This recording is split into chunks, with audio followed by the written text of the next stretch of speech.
Well, welcome back. In our last video, we covered the four strategies of the limbic brain.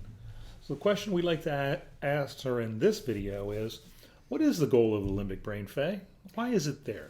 Really to keep us safe.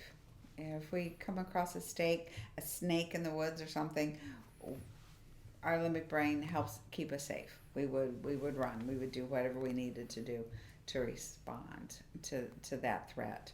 So and now as parents, if we're responding to in the limbic brain, we're responding to triggers or things that scare us. I see. And is it ever appropriate to, as a parent, to be in our limbic brains? It is because our kids will do dangerous things. There can be risk takers. Fall down the basement stairs or chase a ball into the street, go pet a strange dog. So our limbic brain takes over, and we're pumped full of adrenaline and cortisol. Our heart beats faster, and then we can go into action to keep our kids safe. We may yell for them to stop and to come, or I think I whatever. can. I think I can be pushed into my limbic brain just by being told no. Sometimes that's enough for me. Yeah. So what does it look like when we, as parents, when we get stuck or we get thrown into that limbic brain? Well, we're going to have one of the four responses. We're going to go into fight. We could go into fleeing. We could go into freeze, or we could go into fold. And I've actually seen combinations of the two. I think in a previous video we talked about the mom whose child threw a sippy cup, and she went into fight and said, "You do that again, and I'm going to leave it in the store." And of course he dropped it again, and then she folded, picked up the sippy cup. So we're going to do those things. A fighting parent is one who is not necessarily going to hit their kids or be aggressive, but there's going to be power and control. They may yell. You'll just see this drill sergeant kind of parent even that will kick in. If we have a parent that flees, so let's say Johnny's at the department store, he sees a Lego set that he wants, he starts to throw a temper tantrum. A fleeing parent, either mom or dad, will just get up and walk away. They'll go to another section. They don't want to deal with the behaviors. They will try to avoid being in that position of dealing with the scared of having a tantruming kid. I feel like you're describing me. I remember times when I was fleeing from the toy department, pushing that cart very fast. Yeah, and then we have the frozen parent, which can be very terrifying for a child, because now it comes across as if the parent has no ability to handle the fear. Mm-hmm. They will just be frozen. They literally stand there and even look disassociative. They're not present. I bet all of these are scary for children to face. They are. They also, though, as the kids become predictable, the parents become predictable, then children will manipulate them. Because the folding parent in particular is so manipulatable. That's the one in the candy aisle where the kid's demanding candy, and the parent says, "Oh, just go ahead, put it in the cart. I'll buy it." I wonder if this whole process of slipping into our back brain does in some ways get predictable for children, whatever our pattern is. Oh, it is. Therefore, we won't approach a parent if we know they're going to go into fight if we're not prepared for the fight. Mm-hmm. But the fleeing parent is like, "Oh, good. We know mom or dad will walk away. Therefore, I'll ask her about having Susie come over for a sleepover, because she's going to walk away, and I'm going to then just invite Susie." You're even putting me in mind of children sometimes that seem to want to fight.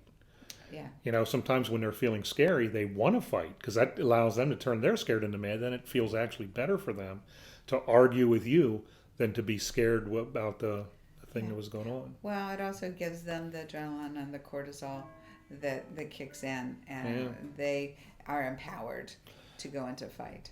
So what's the impact, or what impact does it have on our children when we as parents we get stuck or we get thrown into that limbic part of our brains? We end up sending "you suck" messages, is what we call them. They're really put downs, like that we're conveying to our kids. You're a bad kid. I can't tolerate you.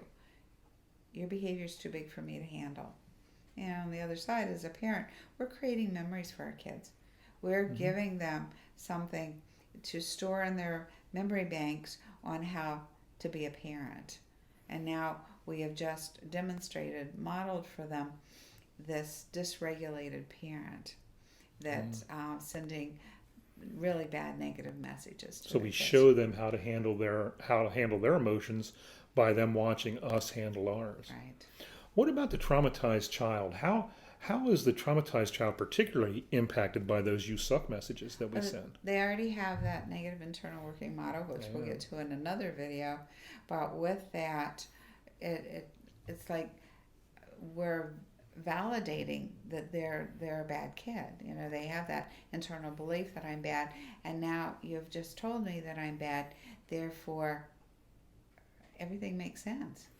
Yeah, and I can imagine if we're trying to get them to change a behavior, they're not going to change it because, like you said, everything just makes sense. Yes. It fits for them. So,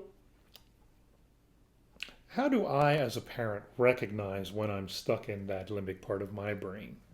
Well, healthy parents, after one of those episodes in the store, will feel some shame, remorse, some kind of regret, and they'll say, I shouldn't have done that. And with that begins the process of reflection. So we start by looking back We look back. and noticing We that, notice. that aha moment. Yeah, we have those aha moments, and then we say to ourselves, what was going on? Why did I respond like that? And then we'll be able to find the fear.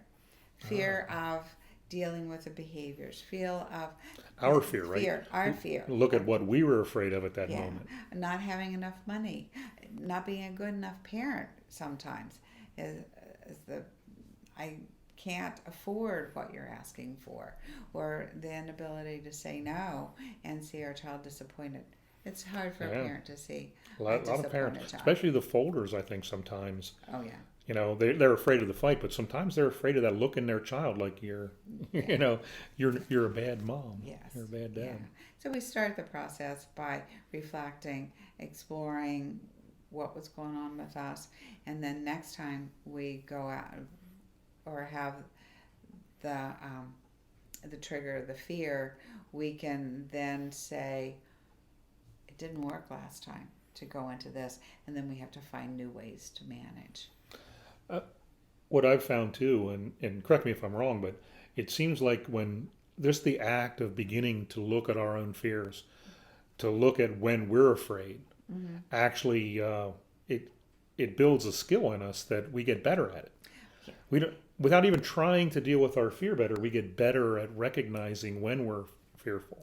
Yeah, it's a practice. You know, our parents taught us how to do laundry and wash dishes and change the oil in the car, but they didn't teach us about looking at our emotions and how to manage them.